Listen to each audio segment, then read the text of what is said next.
off with Eddie. So kind of had him running on the last video, but that front carb out of the fuel bowl, the main jet plug, was pissing fuel, so need to sort that out. There's a few other things we need to tidy up, but we need to get Eddie running. I'm on holidays now, I've got a few days off leading up to Christmas, so my goal is to get Eddie running. So there's a bit of a fuel leak. I know the fuel system works, we need to fix that. Clutch slave is leaking.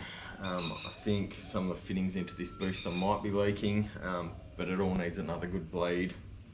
I've got to sort the shifter out, and I've got to get some doors working and just give it a bit of a general tidy up. So my plan is get him running, like using the old Freiburg thing, get it running, don't get it right. So I'm going to get it running, and then if I've got time after that, I'll start just tidying a few little things up.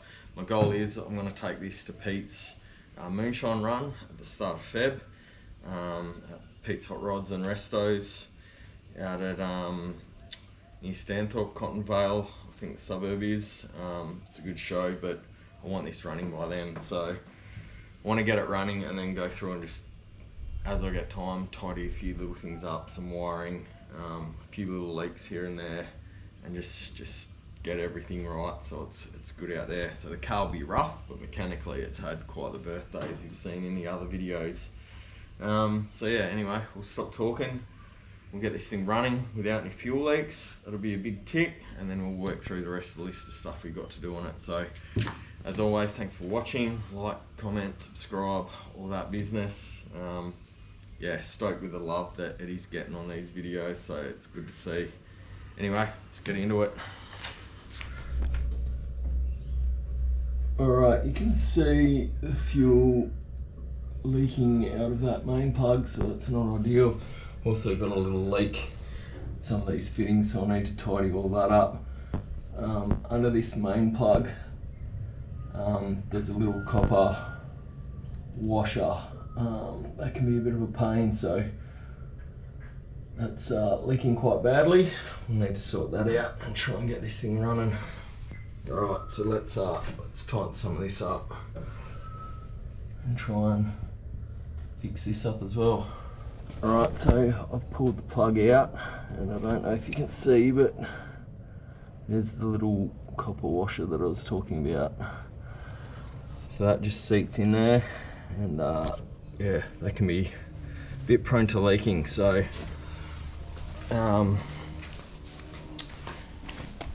this is my little kit, and I think I've showed all you guys this before. So this is the kit that I use for tuning the Strombergs on the drag car. I've just got a heap of different size main jets in there, and a heap of power valves and the copper washers and plug gaskets, some linkages, some Venturi restrictors, split pins, like little plungers, all the like float and like plug tools and bits and pieces. So I just take this with me. One thing worth noting, I think I mentioned it before, but the Stromberg 97 carbs that guys use on like flatheads and all that, they use the same size power valves and main jets, so they're all interchangeable, which is really cool. Clive from Stromberg in the UK is a super helpful dude. He's helped me out a few times when I've wanted like weird sizes. He's come to the party, so yeah, I really do like the Strommy stuff. So anyway, that's the old washer. I don't know, doesn't actually look too bad, but I'll chuck another one on there just to eliminate that. The other thing that can cause the leak that I just sort of showed you guys, incorrect float levels, or stuck needle and seats as well. So yeah, we'll start with the easy stuff first, chuck a new washer in it and see if that does the job. Alright, so let's get a new one of those back in there, if anyone's looking for it. There's the part numbers. So yeah, chuck a new one of them in, see if we can get this sorted. Alright, let's put the new washer in, let's kick it in the guts and see what happens.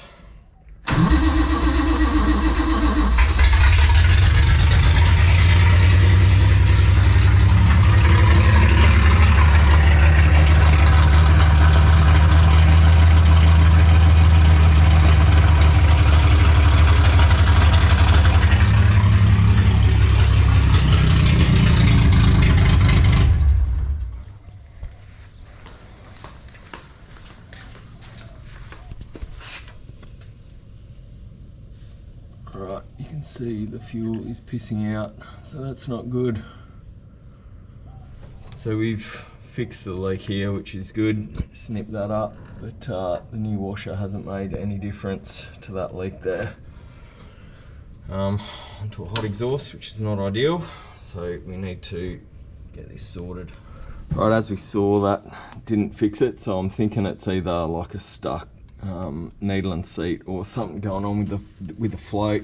Spoke to Michael, who's a carby guru, on these things as well, and he's sort of thinking similar. So I'm going to pull the top of this front carb off and just make sure that nothing's sticking, make sure this float's not sunk, and go from there. So we'll rip this off. Hopefully we can get this sorted.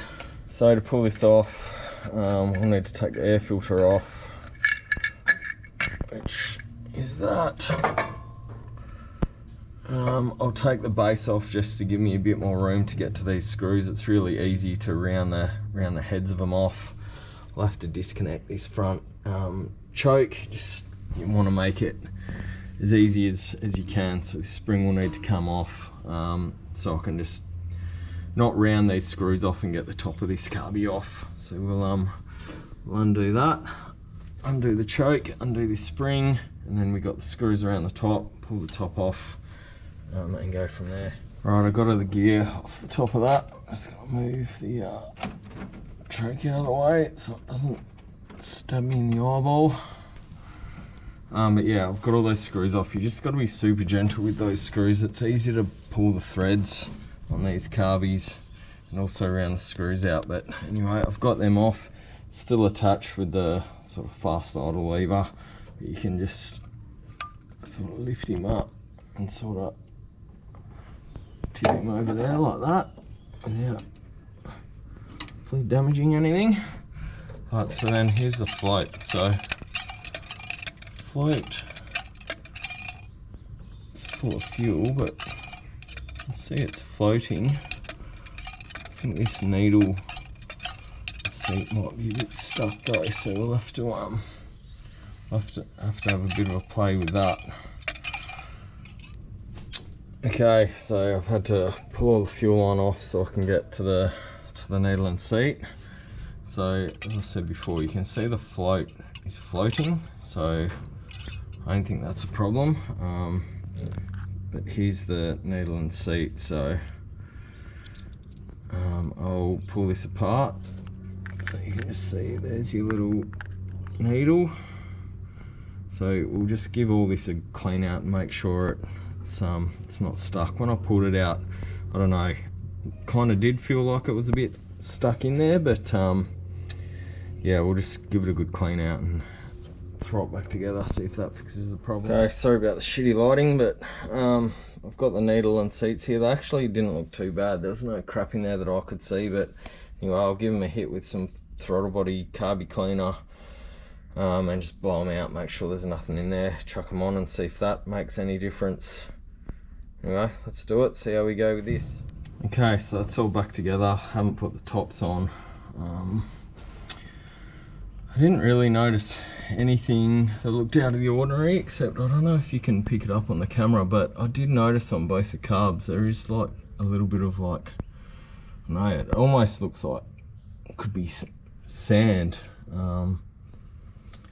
which is a bit weird, because yeah, I'm running like a new fuel filter here, a new fuel pump, a new fuel filter there. The whole system is pretty much completely new except for the fuel line, which I blew out reverse flush with CarbuClean. So not sure what's going on there, or if that would be enough to sort of jam a needle and seat open, but I've cleaned it all out, put it all back together. Haven't put the tops on yet. I'll fire this back up and see if it makes a difference. So I haven't even got this thing started, just cranking it, and it's still dripping fuel, so there's something else going on here. Need to figure out. Also very flooded down in there. The battery has gone flat, cranking that. I've got it on charge. Still seems to be leaking, so I've got no idea what's going on there. I've cleaned it out, float's floating. I've cleaned that needle and seat out. Still appears to be leaking from somewhere though.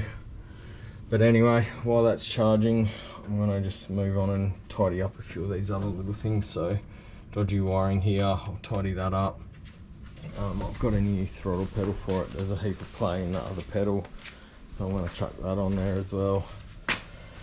While I wait for this battery to charge, so we'll get into it. Okay, so having a bit more of a look at this, and I think the drama that we're having is the float levels on this front carb are set too high. I'll check the back one as well, but bit of a process for doing this. So to set the float levels, you need to do it with the car running, and ideally you'll have it to temperature, but given that I'm trying to get this all going, getting it to temperature is going to be a bit of a problem. Anyway, we'll try and get it there or thereabouts, but you basically take the top of the carby off, and then you have this section here that you need to block off with a piece of tape or using your finger if you've got someone to help you start it or what have you. But you need to block that off, and then what you want to do is run the car, and then you measure from the top of the carby here to your fuel level, and it should be 5.8 to I think 11.16 is the measurement. And yeah, you want that level with it running, and then if it's not within that spec, you basically need to bend your float. So this is the actual tool to do it, 6A10. I don't know if you can see that on there, but you can use a pair of pointy nose pliers and a screwdriver to do the same thing. You just make sure that when you're actually bending this, you just don't want to be jamming your float into your needle and seat, because you can damage the seal of your needle and seat there. So this was super high. I've just given it a little bend, being careful not to damage the needle and seat. So now it's just, you just go over the process, test and adjust it till you get that 5.8 to 11.16 measurement from the top of this to the bottom of your fuel level, making sure that you block this port here off. So anyway, we'll try and get that right and see if that stops it from leaking. All right, what a day. Bit of a fail, to be honest.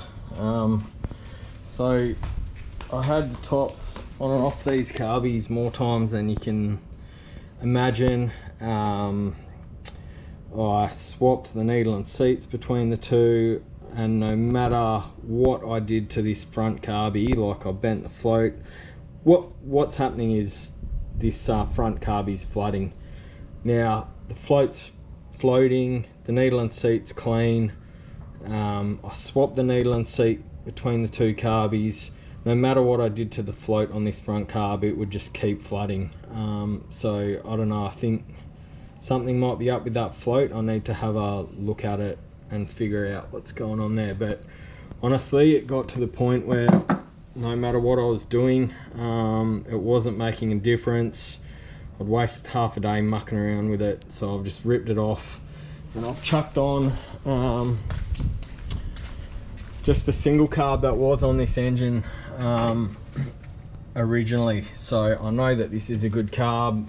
This is what was on this engine. I used to drive this car around all the time, no drama. So this engine, this carb, and what have you, but I don't have the exhaust for this car anymore. This is the car that I'm doing the LS conversion in, and the old pea shooter exhaust is long gone. So I had the headers, which were all good. So I've chucked the single carby and the original intake on, and I've left the headers on. But the problem with these headers is that your standard throttle linkage doesn't work. They're right in the way. So do not buy these headers. I've said it before, they don't, well, looks like they'd maybe fit with a original intake, but then your throttle's not gonna fit, or your throttle linkages are not gonna fit. So that's what the problem was with this. I've managed to find some rods and linkages and stuff that I've got. It actually works well. I'm using the standard spring, and I'm just spraying fuel everywhere.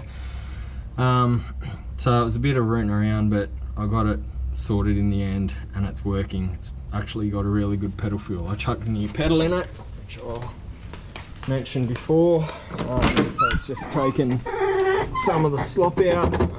So that's all good. and that's working fine. Right, the next problem, so you're meant to run like a steel fuel pipe here, which helps with earthing and what have you, but actually that steel pipe, it's a braided line actually. I left it on an engine, the red motor from this, and that's not here, and I don't have access to it, so just put some rubber fuel on there for now. I've had to re-bend the vacuum line, so I'll need to address that with a proper fuel line. But while I'm sort of running everything, I want to run 2 fuel filters, so the rubber hose is fine for now. So anyway, I've literally spent a day mucking around on this, mucking around on the twins, just giving up on them, to be honest. I need to have a look at what's going on with that float in that front carb, and throwing a known working carby on this. So actually I need to do up that vacuum line too while I'm at it. But yeah, this is pretty much to the point of firing, so I might just tighten that vacuum line. I had to swap the little fitting over, and then yeah, we'll kick it in the guts and see how it goes. So I think everything's tight there. Yeah, I just have to keep an eye on things. Like I said, this isn't ideal running a rubber fuel line there, but it's gonna do for now. Alright, let's just make sure this oscillator's on.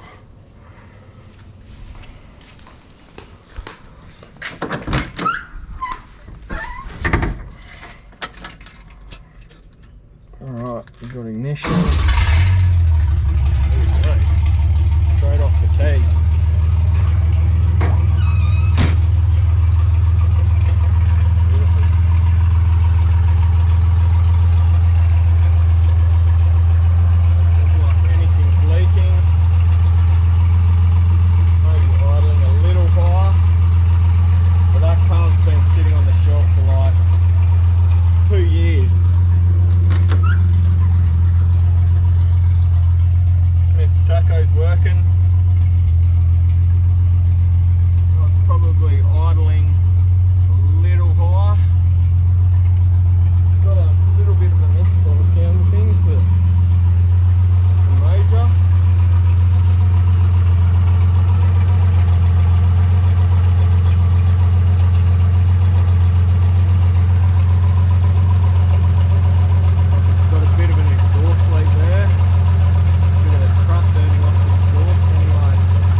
tacho works, but none of the gauges work, so it's something to keep an eye on.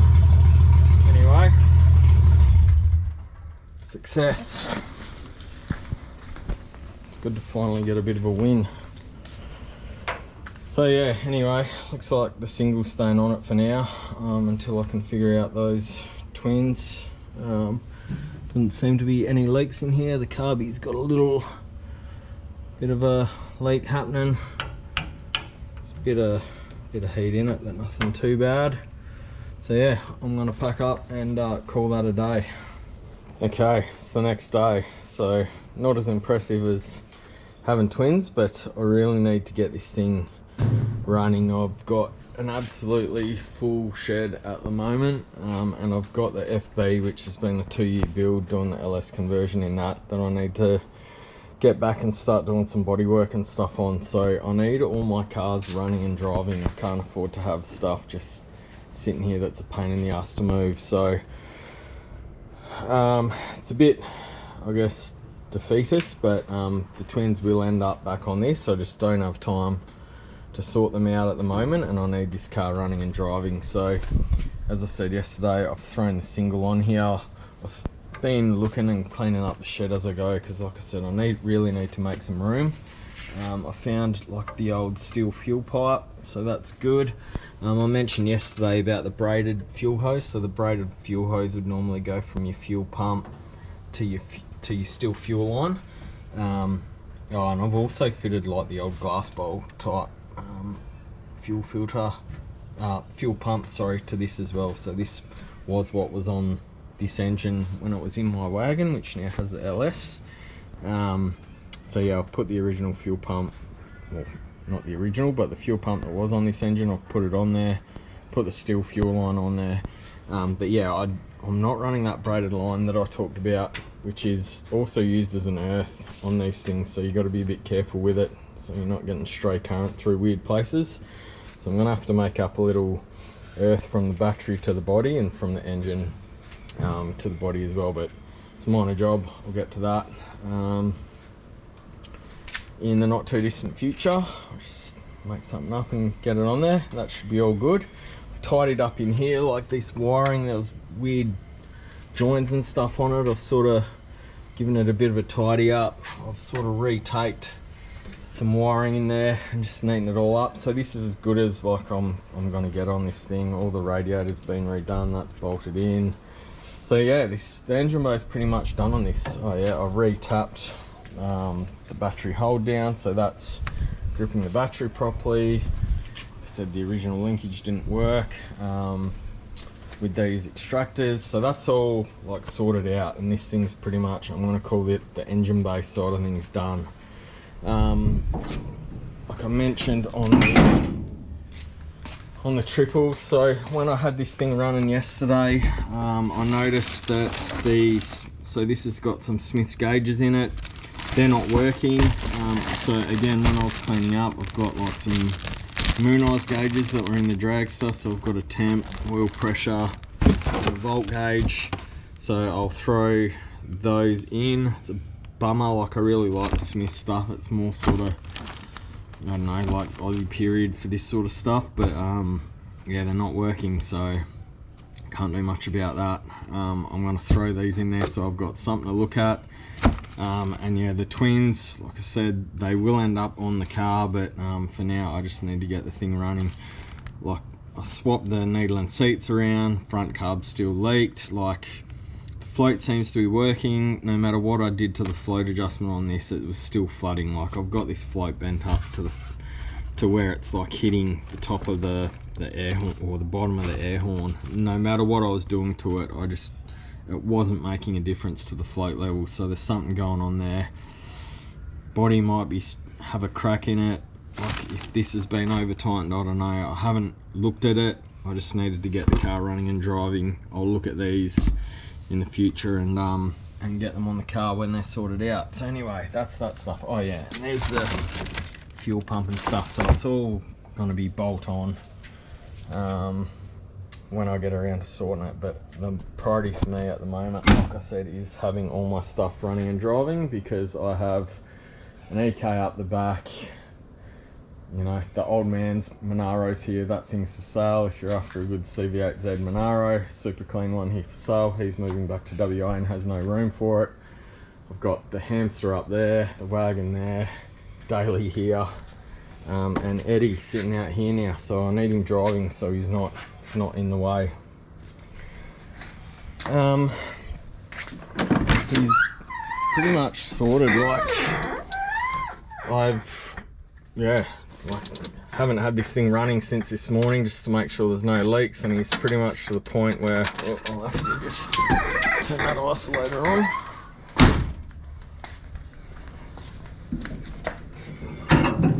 Sorry, all over the place. Isolator on. Like, he's cold as, like there's no heat in him. I haven't hit the key on him since this morning, making sure there's no fuel leaks. Little pressure idiot light comes on, just give him a pump, hit the key, bang, he's alive.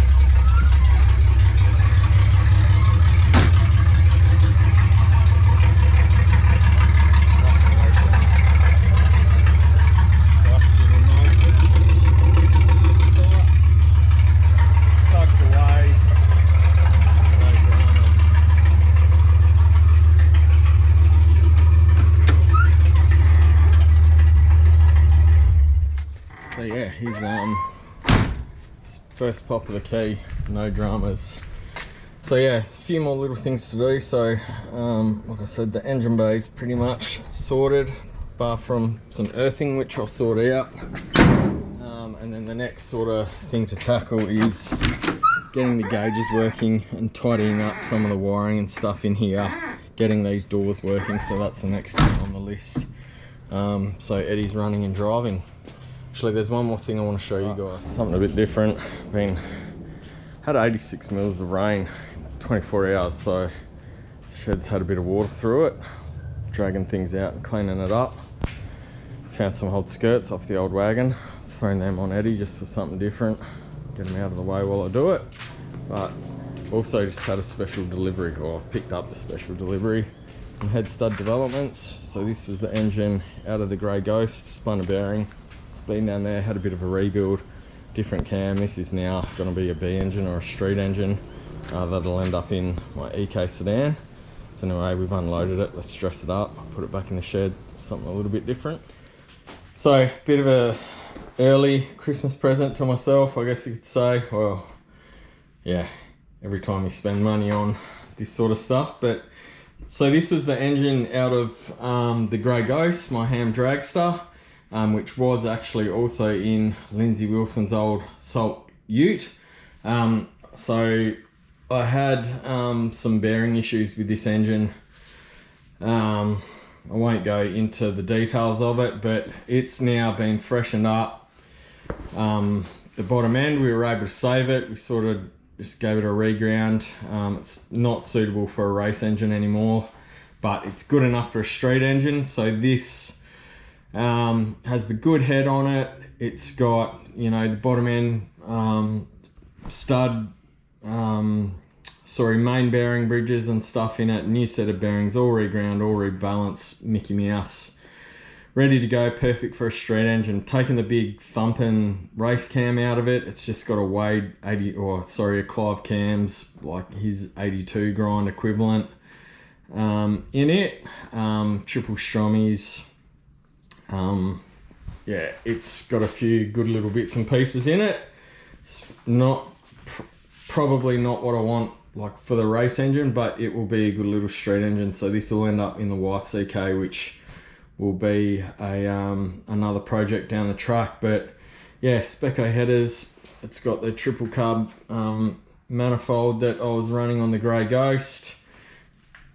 Freshen up little bottom end, and it's got a really good head on it, so it'll be a good good little street engine mounted up to a Trimatic, and it'll go in the wife's Barrier Coral Dust Plum EK, which will be a future project. But yeah, anyway, I just wanted to show you guys that. It was a pretty cool little delivery that I picked up during the week, fresh from HSD. So thanks to those guys down there for looking after us with this one. All right, so everyone, Christmas Eve, Merry Christmas. Thanks for watching. Eddie's starting off the key, first time in 15 years, which is awesome. Still a few little things to get through, as I mentioned, so we can get it running and driving, because I need to hook into the FB. So in the new year, I'll have a few videos of some bits and pieces that I'm doing on the FB with the LS conversion in it. There'll still be some videos of getting Eddie going. I need to clean the wiring up, get the doors working, sort the shifter out, and get him driving. I'm going to have him driving for Pete's in Feb, so still a bit to do between there as well as the FB. But yeah, everyone, Merry Christmas. It can be an interesting time of the year for lots of people. Whatever you're doing, I hope it's not too painful and everyone has a good one. Lawns are mowed, deck's done, kids' presents are wrapped, So yeah, Merry Christmas, cheers everyone, thanks for watching. Hope you all supported your local speed shops, looking after yourselves with Christmas presents. But again, everyone, thanks for watching. Have a good Christmas, have a safe new year, take it easy on the roads, and we'll see you in the new year for some new videos. So cheers everyone, have a good one. Merry Christmas.